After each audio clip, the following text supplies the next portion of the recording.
Hi, everyone. Thanks for attending our webinar today about the upcoming 2022 tax season and helping clients maintain healthcare coverage after enrollment.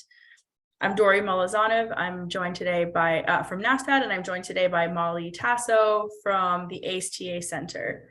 As always, this webinar is going to be recorded, and I'll share slides and a recording with everyone within a day or so. So with that, let's get started.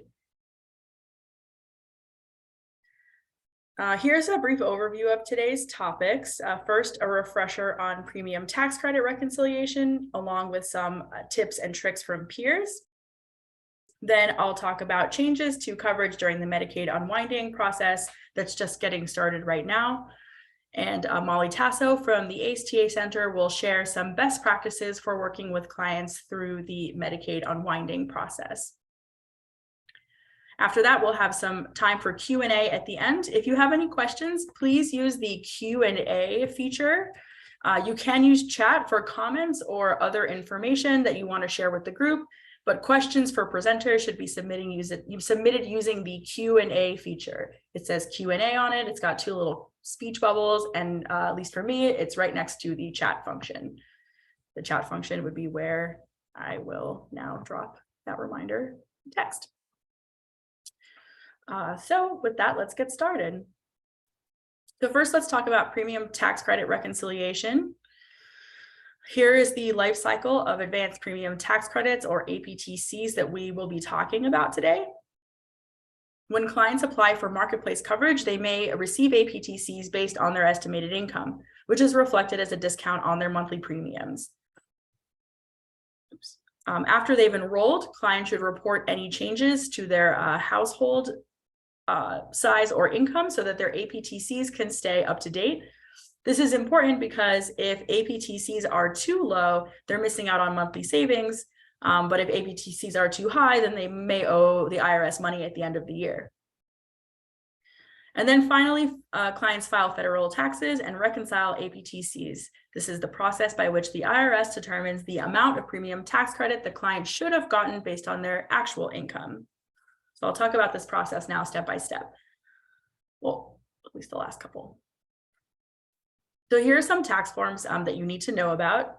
First is Form 1095A, which is for anyone who had marketplace coverage. Forms 1095B and 1095C are for clients who had coverage outside the marketplace, like Medicaid or an employer plan. These come directly from the insurance company, program, or employer that provided the coverage. The IRS uses the information on these forms to make sure that someone didn't get APTCs for marketplace coverage in a month when they also had other type of coverage. So having other coverage would make you ineligible for APTCs. Clients might get more than one of these forms if they had more than one type of coverage during the year. Clients don't actually file these 1095 forms, but they use the information on them to complete their federal taxes. And Form 8962 is used for tax credit reconciliation. This is Form 1095A. Clients who had marketplace coverage get this directly from the marketplace. It has information about which household members were covered, which months they were covered in, and how much they paid in premiums, and how much APTC they received, if any. If the client received APTCs, they'll use this form to figure out how much they're actually eligible for and calculate any applicable refund or liability. If the client didn't claim APTCs when they enrolled, they can still use this form to figure out if they're entitled to the tax credit as a lump sum. If they're eligible for it, they don't lose their opportunity to take it just because they didn't claim APTCs at the beginning of the year. And there are some good reasons why folks end up not claiming them in the beginning of the year. In the Ryan-White context, I think it's a little less common, but it could happen. So in a case where someone is eligible but didn't claim APTCs, they can still claim them on their taxes. Clients should have gotten their 1095A form by now. Even if they didn't get it in the mail, they should be able to access it online through their marketplace account. If a client who had marketplace coverage has not yet received this at all, or it has errors on it, they should call the marketplace call center as soon as they can. They can still file taxes without a correct Form 1095A if needed, but it requires some tricky manual calculations. I don't recommend it if you can avoid it. So getting the correct form is ideal if possible. This is Form 8962, which is used for tax credit reconciliation. It's filed as an addendum to the tax return. It has step-by-step instructions for figuring out the actual amount of tax credit that the client should have received based on their actual income. Remember that the APTCs, the advanced premium tax credits that reduce the client's monthly premiums in 2022 are based on an estimated income. So reconciliation is doing exactly what it sounds like. It's reconciling those two amounts, the amount actually received and the amount that should have been received.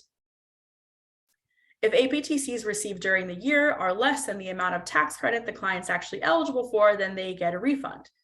This often happens because someone's income went down and they didn't report it to the marketplace. So they became eligible for a higher APTC, but didn't claim it. In this case, there would be an amount greater than 0 on line 26. This is the client's refund. Alternatively, if the client received APTCs during the year that amounted to more than what they're actually eligible for, then they'll have a tax liability. This could happen because the client's income increased and therefore their APTC should have been adjusted downwards, but they failed to report their income change to the marketplace, and so that never happened.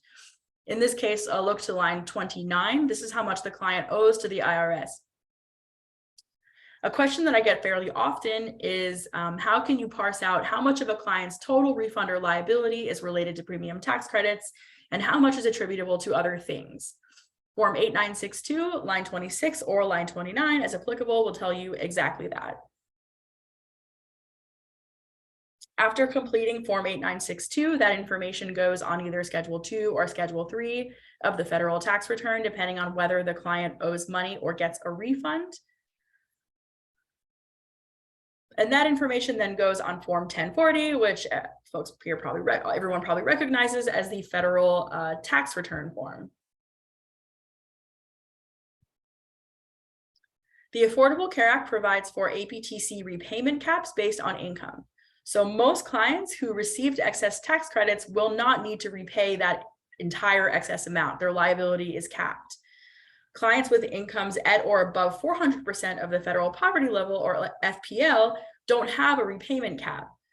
Typically, they're not eligible for tax credits at all. So any amount that they receive must be repaid, and there is no cap on that.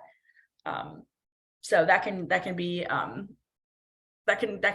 issue if someone is very close to the top of the income range and claimed APTCs. I said earlier that some folks opt not to take APTCs in advance. This is a good example of a situation where someone might not want to do that if they're close to the 400% cutoff. However, so anyway, 400% FPL, typically no APTC, no tax credit eligibility at all, and no repayment cap. Everything you receive is in excess. However, under the American Rescue Plan Act, clients with incomes over 400% of the FPL may actually be eligible for some amount of tax credit. They might have been eligible in 2022 for some amount of tax credit, which is not usually the case. If a client over 400% FPL did receive a tax credit, they received an overpayment of that tax credit, they will still need to pay the entire excess amount back. But unlike in other years, there might actually be some amount that they were actually entitled to. Clients with incomes below 100% FPL are not typically eligible for tax credits. However, if they were found eligible when they applied, they will not be on the hook for the entire amount just because they ended up below the APTC income range. The IRS will still calculate their taxes based on their actual income, which typically means that they will end up getting a refund. This is referred to as a safe harbor. It protects low-income clients from repaying tax credits they received erroneously, but in good faith, and which they cannot afford to pay back. The caps for the 2022 tax year are reflected on this table. They go up a little bit every year. Under the American Rescue Plan Act, actually, clients with incomes over 400% FPL may have received 2022 tax credits, which is not typically the case. And also tax credits were higher than usual in 2022 for everyone who received them. The American Rescue Plan Act made these temporary. They are still temporary, but the Inflation Reduction Act passed more recently has extended these through 2025. Importantly, that means that clients with incomes below 150% FPL who are eligible for the marketplace will continue to have at least one $0 silver plan available to them. That's a silver plan with no premium available to them for a few more years, at least. I encourage you to review slides and recordings from previous webinars if you'd like a more in-depth look at these policies. This is a review of HRSA HAB PCN 1401, which is HRSA's policy on marketplace tax credit reconciliation. To summarize, if clients receive a tax credit for tax refund for premium tax credits, the refund will go back to the client because the client is the taxpayer. If ADAP funds were used to pay for the coverage, however, recipients must vigorously pursue those refunds from clients. Programs also may, but are not required to cover client tax liability attributable to premium tax credits.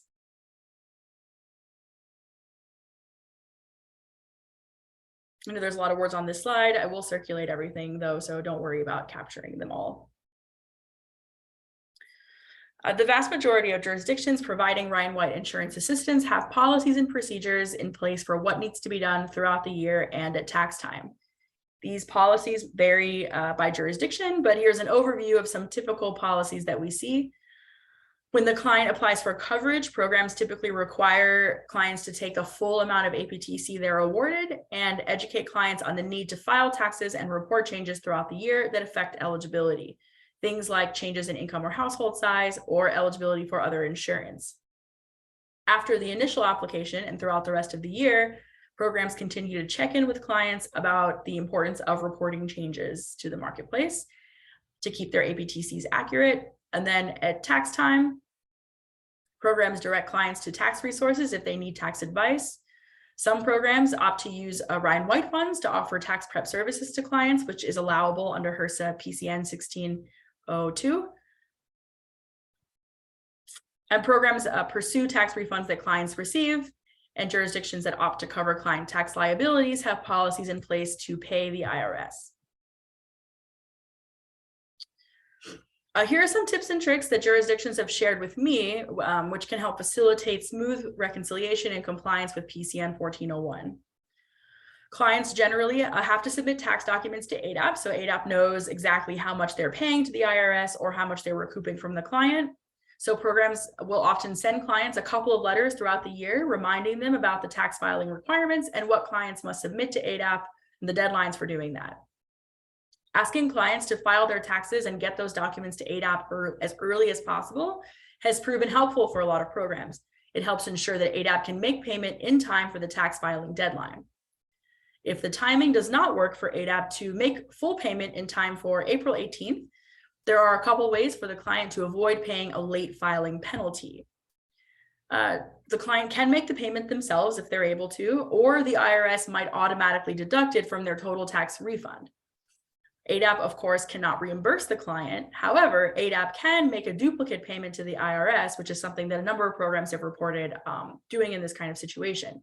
If that duplicate payment results in an overpayment, then the IRS will send a refund to the client. If the client still has an outstanding tax debt, then the debt will be reduced by the amount that ADAP paid.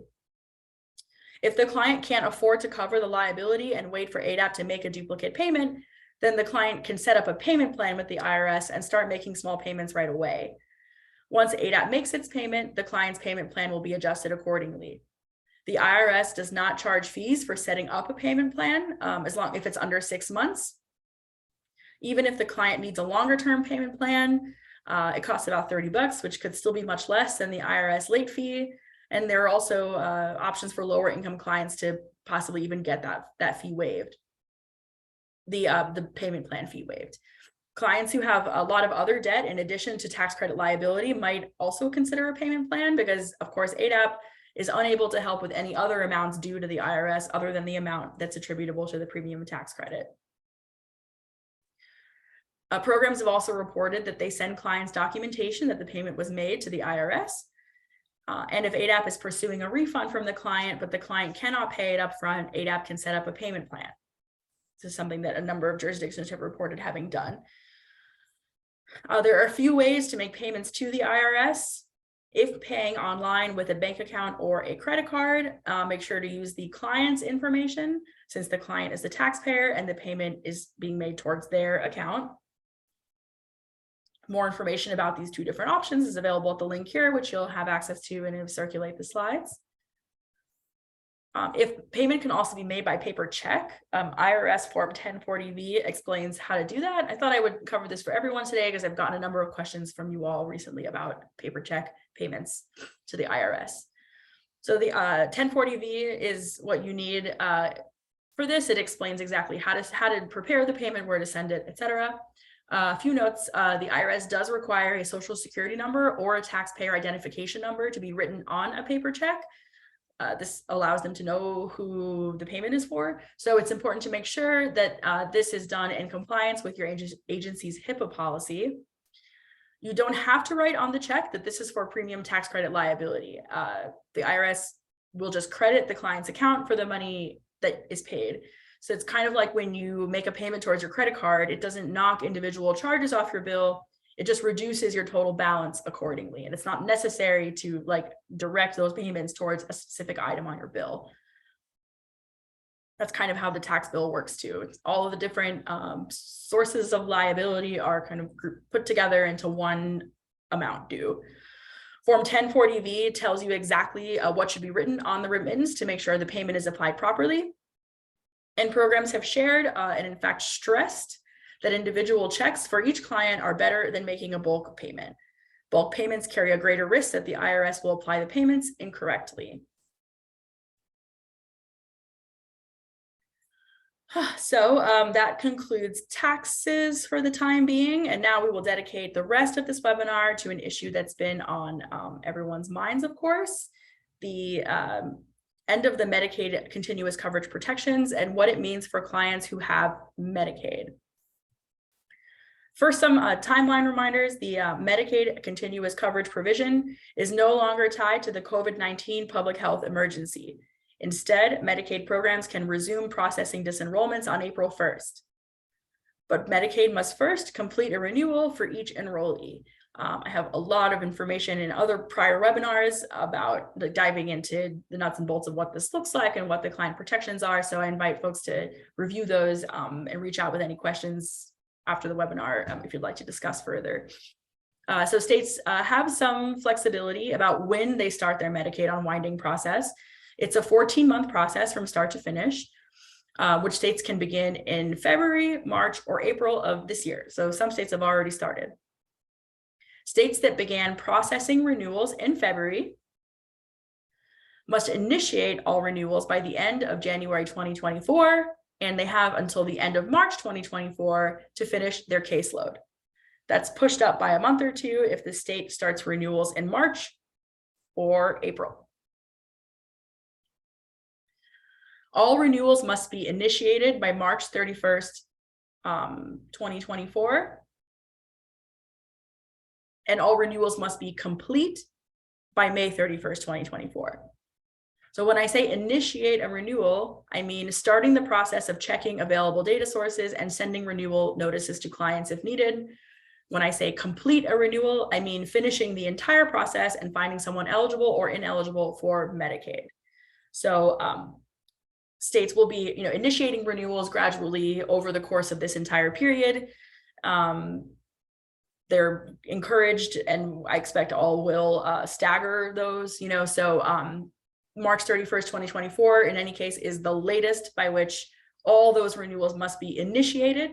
And then, a couple months after that is when they must be complete, May 31st, 2024.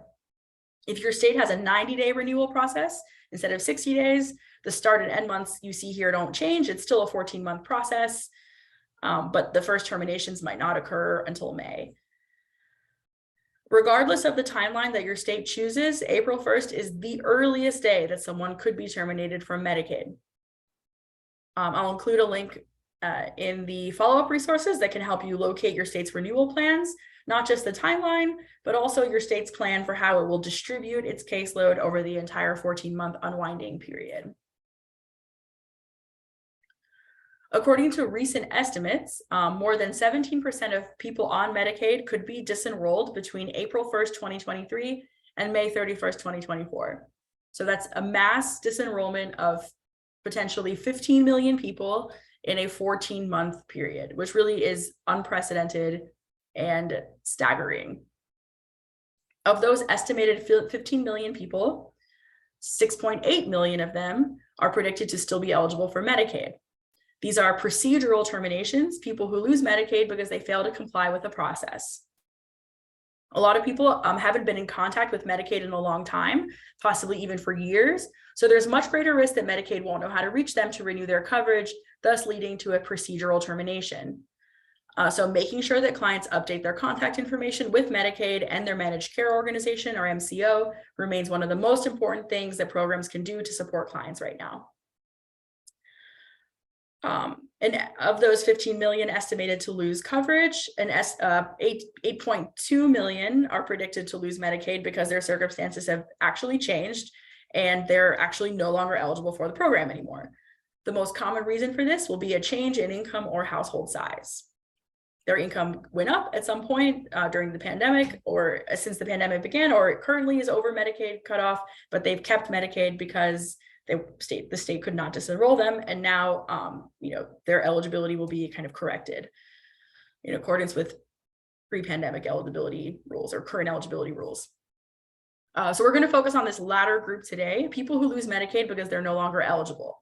The vast majority of those folks are expected to be eligible for other coverage. So we're going to talk about how Ryan White program staff can help clients transition smoothly. In general, clients that are at most risk of losing Medicaid, despite still being eligible, are children, clients from racial and ethnic minorities, clients in rural areas, clients with limited English proficiency, and clients who lack broadband access. These clients' family members are also at risk of losing Medicaid if they fall within one of these kind of categories of folks. And some states are more likely to have higher rates of procedural denials as well. There's a higher risk of this if your Medicaid agency has staffing issues, if your state has historically low ex parte renewal rates, if your state doesn't have a great track record of providing good support and communication to people who are renewing Medicaid coverage, if your Medicaid agency starts processing renewals before the proper systems are in place or moves through its caseload too quickly, and or if your state Medicaid agency fails to collaborate with partners such as providers and MCOs. Any of these conditions will make clients in that jurisdiction more vulnerable to procedural terminations. Since a lot of clients are going to transition to private coverage, here's a quick refresher on some important rules to keep in mind, sourced from TA requests I've received from you all in recent months and over time. HIV medications must be covered by private plans in a non-discriminatory way. When assessing plans, pay close attention to formulary adequacy, including exclusions, utilization management, or high tiering. If you're seeing widespread access issues, please let us know. Under the federal third-party payment regulation, insurance companies and their downstream entities must accept payments from Ryan White recipients and subrecipients. So what does this mean? Insurance companies must accept premium payments from Ryan White, and entities associated with the insurer, like PBMs or in-network pharmacies, must also accept copays and co-insurance from payments from Ryan White. But it's not enough to just accept these payments. There also can't be unnecessary barriers. So if clients must go through additional steps for Ryan White payments to be accepted, or payments aren't counting towards a deductible or out-of-pocket max, then this could be a violation of the third-party payment rule. Also, while federal guidance generally discourages insurance companies from accepting premium payments from hospitals, this does not apply to Ryan White programs. So insurance companies can't refuse premium payments just because the recipient or subrecipient is a hospital-based program. Now, of course, this is not legal advice that I'm providing here. Everything I've stated here, this is NASDAQ's position on these regulations and policies. If legal advice is actually needed, then your program should seek it. But this is at least NASDAQ's position on how these regulations and rules apply to Ryan White programs, but does not replace legal advice. The mail order opt-out rule says that insurance companies must allow enrollees to access prescriptions at any in-network pharmacy. The plan can encourage use of mail order by charging higher cost sharing for brick and mortar pharmacies, but ultimately the client must have the option to use a brick and mortar pharmacy, and any amount they pay must count towards their deductible and out-of-pocket max as appropriate. Now, it's true that many employer plans are going to be exempt from these rules, but programs have had success resolving issues with insurance companies even when these rules don't precisely apply. There's still advocacy that can be done, or maybe even other rules to call upon, but please let us know if you're running into any of these issues, even if a client's plan isn't subject to some or all of these rules, or if you're not sure whether the plan is subject to these rules. We would love to help you figure out what's going on and support you in helping the client navigate those challenges. So in my last few slides before I turn it over to Molly from the ACTA Center, I'll talk about some policies to keep in mind as clients transition to other coverage from Medicaid. There is a new special enrollment period in the marketplace. It's available in all states using healthcare.gov, and states with their own marketplaces can choose to offer it. I still don't have a sense of which states will be offering this, but I'm monitoring this and I will follow up on the listserv when I know more. This SEP is available between March 31st, 2023 and July 31st, 2024. To qualify, a client must self-attest to having lost Medicaid at some point during that period. In healthcare.gov, it's going to look something like this image here. It just asks if you've lost Medicaid in the specified time frame. Considering how many people may not receive adequate notice of Medicaid termination under these unusual unwinding circumstances, a self-attestation SEP like this is really important. Clients don't have to know exactly when their Medicaid ended. They don't have to make informed decisions about their coverage on a deadline, and they don't have to provide documentation that they may not even have.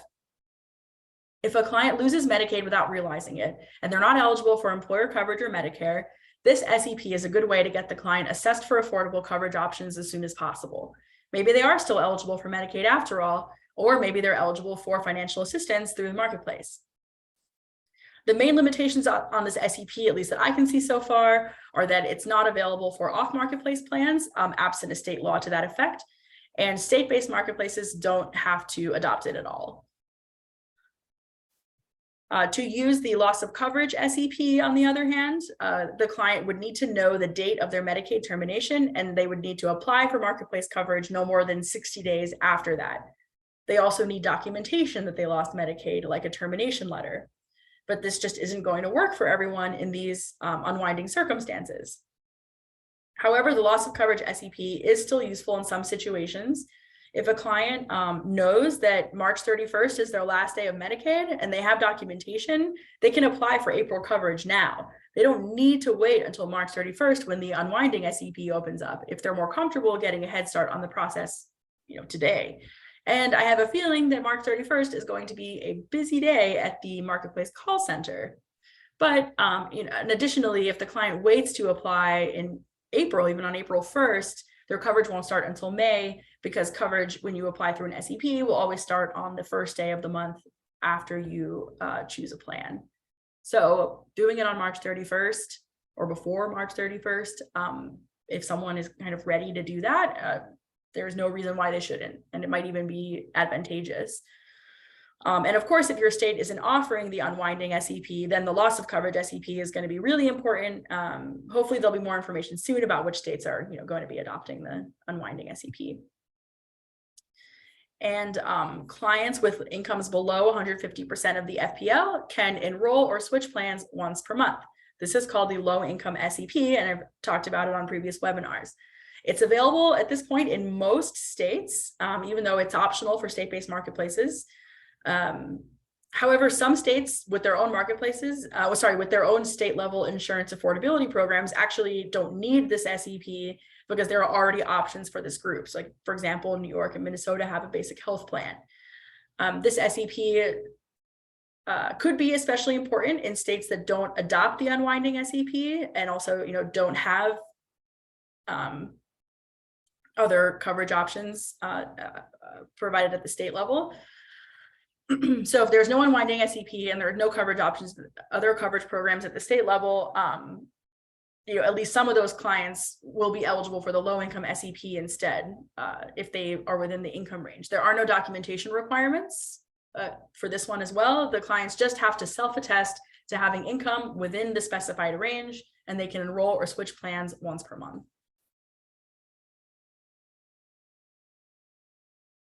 Except for in a few states that haven't adopted it. The family glitch has finally been fixed. 3 cheers for that. This means that clients who have an offer of employer coverage through their spouse or parent might be newly eligible for marketplace tax credits, even if they weren't before.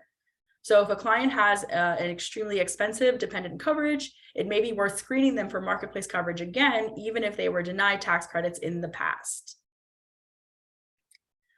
Easy enrollment programs. A number of states have these. When clients file state taxes, they can choose to have their income information shared with Medicaid and the marketplace. And then there are a couple of states where this is limited to just Medicaid. Medicaid or the marketplace will then contact the client, letting them know they may be eligible for coverage and offer enrollment assistance. While clients that receive Ryan White insurance assistance may prefer to enroll with Ryan White staff, they might still have family members who can avail themselves of this, even if it's not maybe for Ryan White clients, going through Ryan White staff for enrollment support might be a better option. Family members might still be able to avail themselves of this though. And additionally, there is in state-based marketplace states, using an easy enrollment program triggers an SEP for enrollment. So it's another way that potentially a client who's sort of stuck without a good in back into the marketplace, this is potentially another opportunity to have a special enrollment period. There are also some new policies that are important for clients transitioning to Medicare. First, and very exciting news, Medicare coverage now starts the month after enrollment. No more waiting for months and months for coverage to start. There's also a new Part B SEP. Clients who delayed Medicare enrollment because they were enrolled in Medicaid can apply for Medicare when their Medicaid ends. There's no gap in coverage and no late enrollment penalty. I've added a link to this slide here that has a really great and digestible description of how this SEP works, since we just don't have time for everything today. We're still learning about how some of these new policies will work and how they'll play out during unwinding. So please look out for listserv updates from me over the coming months. And finally, transitioning to employer coverage, clients with an offer of employer coverage through themselves, a spouse, or a parent can enroll in that coverage after they lose Medicaid or CHIP. This applies to all types of employer plans, big and small. The client must request enrollment from their employer or plan administrator within 60 days of losing Medicaid. Unfortunately, missing this 60-day window does not trigger an SEP for the marketplace, which again could present a challenge for folks who don't know that their Medicaid was terminated or when it was terminated. And now I'm going to pass this off to Molly from the ACTA Center to talk about some more about how your programs can support clients during this process. As a reminder, please go ahead and submit any questions through Q&A, and not through chat, but through Q&A, and we will address them after Molly's presentation. Okay, Molly, the floor is yours. Great, thanks, Dory. Hi, everyone. Good afternoon. So just as a quick introduction, as Dory said, my name is Molly Tasso. I'm a consultant at JSI and the project director of the ACTA Center, which, as you may or may not know, is a HRSA-funded technical assistance center that supports Ryan White recipients and subrecipients to enroll and retain clients into health coverage. So as Dory just sort of laid the great foundation, there's going to be a massive sort of enrollment undertaking that will result from the Medicaid unwinding process. So I'm just going to talk a little bit about today in a little bit more detail how programs can support folks living with HIV, including Ryan White clients, how to help them stay enrolled in a quality source of health coverage and to avoid gaps in care. Next slide. So just today we're sort of going to focus on 4 steps. So these include understanding your specific state's process for Medicaid renewals, conducting outreach to clients, and support enrollment into other coverage options. Dory already touched on this pretty extensively. Just preparing sort of internally for it says possible on the slide, I'd say a likely sort of ADAP and Ryan White program enrollment surge, and then also educating the broader enrollment networks about the Ryan White program and the sort of unique supports, including financial support that ADAP programs can provide to individuals enrolling into marketplace health coverage. So first, just sort of jumping in, we really are strongly encouraging everyone to understand your specific state's plan and the process for conducting these Medicaid renewals. Dory mentioned before, I believe, that all states are required to have a renewal distribution plan. We strongly encourage you to find this plan, and we can chat out a link to, there's a great sort of, it's called the Unwinding Tracker, put together and updated by Georgetown. We can chat out a link to that now or in a follow-up resource. And so we really encourage you to find your state's plan, and just even if you review it on a high level, it will be very helpful for you to understand sort of how your state's going to approach this, and especially their timeline for staggering their approach to renewals. To the extent possible in your state, we strongly encourage programs to work with the Medicaid program in your state to identify individuals who may be losing Medicaid eligibility, but who are eligible for ADAP. So we know that in some states, people living with HIV who are enrolled into Medicaid are then not retained in ADAP. And so there may no longer be that connection sort of between these two programs. So really the goal is to identify and proactively reach out to and engage those individuals who can move from Medicaid into some sort of Ryan White supported either program, whether that be ADAP financially supported marketplace coverage, or medication access only if they no longer qualify for any type of coverage. And then the third bullet point there on the slide is just talking to the point that we are really encouraging folks to stay incredibly sort of vigilant throughout this process, and to be sure to report problems to your Medicaid office. I'll touch on this in a few slides coming up, but just sort of remembering that state Medicaid agencies are going to be really managing an unprecedented amount of work. And this is a human undertaking as much as it is a sort of a paperwork process. These are humans doing this, and so mistakes may happen. So if you're hearing reports from subrecipients or program staff about just sort of maybe incorrect or just kind of fishy sounding disenrollments or some strange trends sort of bubbling up in your state, don't hesitate to contact your Medicaid agency immediately, and have, encourage clients and case managers or program staff to file appeals with state Medicaid agencies if there are concerns about possible disenrollments. So moving on, sort of the step 2 is all about, again, conducting robust, proactive outreach to clients enrolled in Medicaid, just to make sure that they know about this unwinding process, to know that the continuous coverage requirement is ending, and to make sure that they understand that their enrollment is going to be, that their eligibility is going to be redetermined. So first and foremost, just making sure that clients are confirming or updating their contact information with your state's Medicaid agency. This includes the mailing address, phone number, and email, and this is just going to help ensure that any renewal-related communication successfully reaches the client. We also encourage clients to check their mail frequently for letters from their state Medicaid agency. This may include notices of eligibility or actually pre-populated renewal forms. So making sure that folks are checking their mail and being responsive to any requests for information being made. And then, Ryan White subrecipients should really be looking to build their internal enrollment capacity. So this includes partnering with local navigator organizations or other enrollment specialists who can help folks enroll into other coverage options if they're deemed no longer eligible for Medicaid. Clients who receive, on the next slide, please. Thanks, Dory. Clients who receive requests for information from Medicaid office should be supported by their Ryan White case manager or program staff to gather and submit the documents that are requested.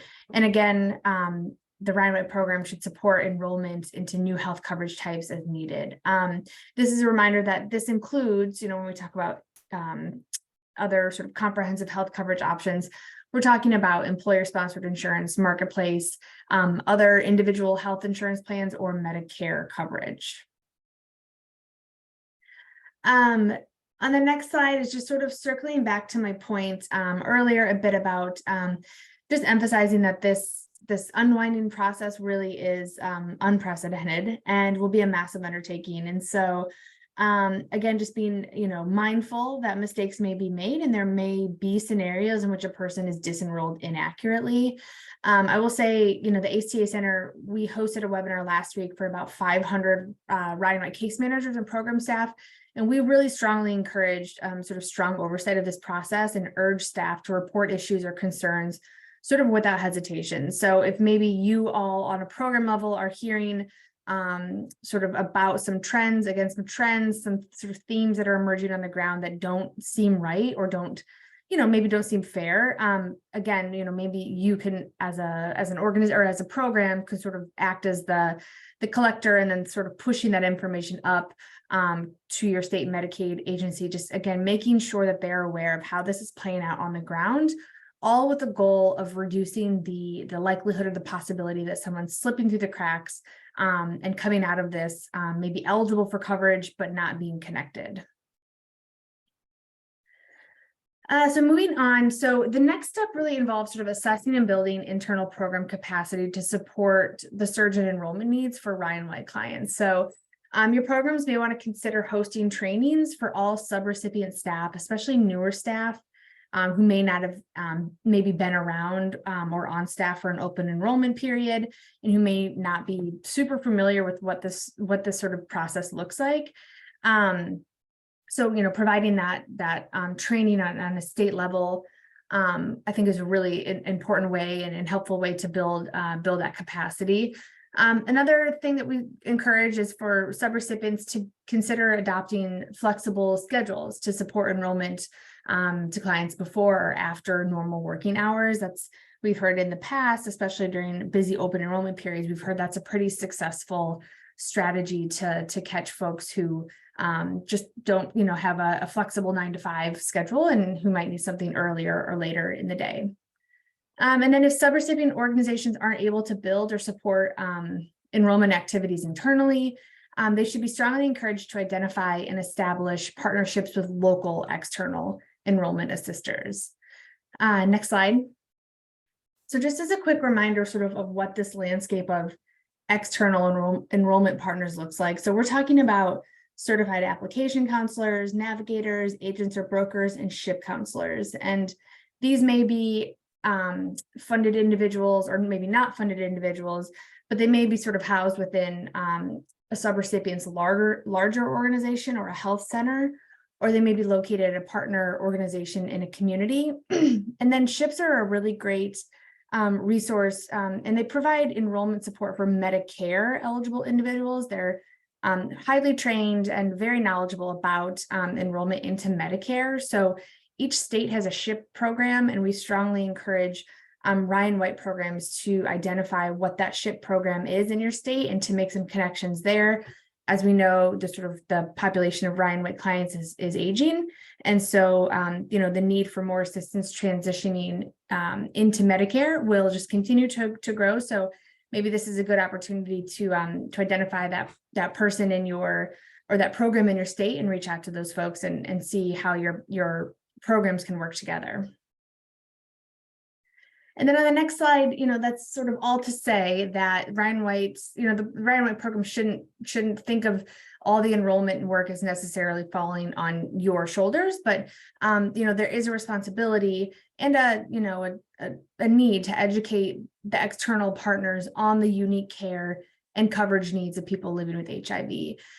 So this is especially true for those clients that are transitioning off of Medicaid, but again, who might not be connected to the Ryan White program. And so any enrollment assistance that they receive is likely going to be from someone outside of the Ryan White program. And so we want to make sure that everyone providing enrollment assistance, as much as possible, is aware that the Ryan White program exists, is aware of the financial support that ADAP programs might be able to provide for, let's say, marketplace plans, and then just making sure that if for whatever reason they may not be eligible for another health coverage type, that they're connected with the Ryan White program so we can ensure continued access to HIV medication through an ADAP program. So the next slide is just a few resources that we don't have to spend some time on today, but these are great resources for, again, like for your programs to share with other enrollment entities in a state or a community. And it's just some really nice, like very easy explainers of what the Ryan White program is, you know, sort of why it's important for people living with HIV, and then some considerations for enrollment, you know, looking at continuity of infectious disease doc or primary care doc and medication, things such as that. So I'll include links to some resources that the ACTA Center has in a follow-up resource email that I believe Dory is going to put together. But that is sort of all we have today. I see a couple questions, and I'll hand it back to Dory to facilitate Q&A. But again, please ask any more questions in the Q&A. And thanks for having me this afternoon. Sure, thanks, Molly. Folks can go ahead and keep dropping questions if they have any more. So far, we have just one question. The question asks, when transitioning from Medicaid to an employer plan, are there what is the regulatory agency that would enforce that 60-day SEP window? If an employer says that someone can enroll in their insurance, even though the employee lost Medicaid in the last 60 days, what recourse does the employee have? Well, of course, the ideal would be to talk to your plan's benefits administrator, or try to encourage voluntary compliance. If that really just doesn't work, there are HIPAA's portability requirements, which is these rules come from HIPAA's portability requirements, and these are jointly enforced by the Department of Labor, HHS, and the IRS. So I actually would need a little more time to determine what is the complaint process through which of these agencies, because depending on the, I know how to report some issues, but not others. It would be most likely through the Department of Labor, but I can include some information in our follow-up resources to confirm that. But there are ways to, there are mechanisms for submitting complaints to federal regulators, which should be the ones that are overseeing these requirements. And the employer could actually have, taxes or fines as a result of not providing the 60-day SEP window. So that's also, perhaps something to talk to them about and maybe remind them of. But that could feel maybe inappropriate in the circumstance. But I think if there is a way to comfortably try to talk to the employer or plan administrator about voluntary compliance, that is ideal. And if not, then filing a complaint online, likely with DOL, but I'll follow up to confirm, would be the next step. And then they could actually enforce or they can impose fines. Of course, in this situation, the client is still, I don't know how long it takes for DOL to respond to that. And the client is still in a situation where they need coverage. So in this case, I would say exploring the marketplace, if there's a way for them to apply for the marketplace through an SEP, would be an alternative, at least for the time being.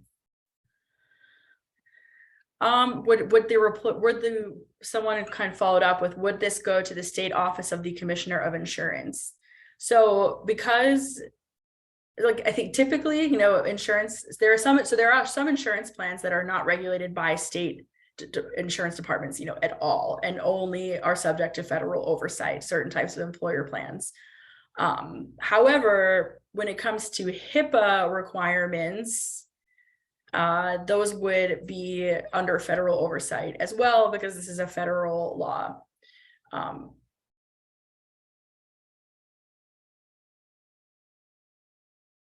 So that's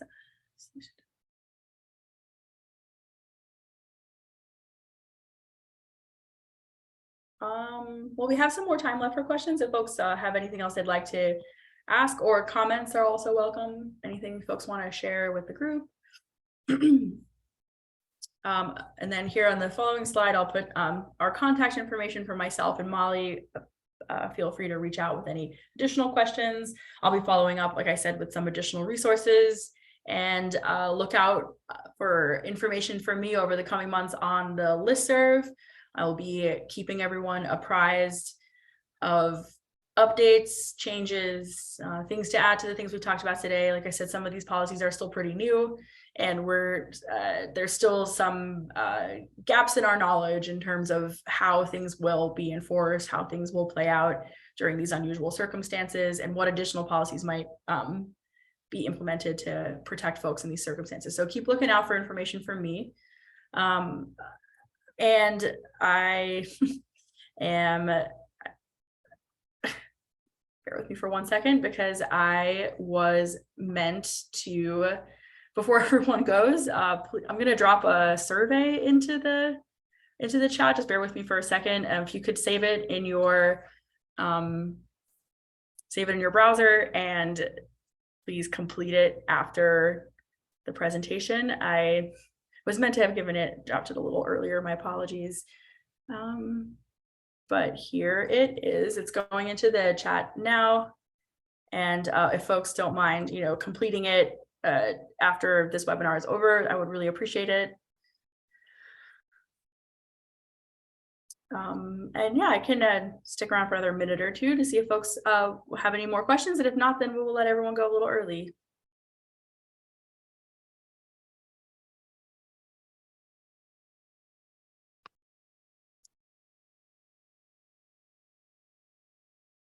All right, well, hearing nothing, we can all go a little bit early today. Thanks again, everyone, for joining us. Here's my contact information, and please complete the survey at your earliest convenience. Thanks so much.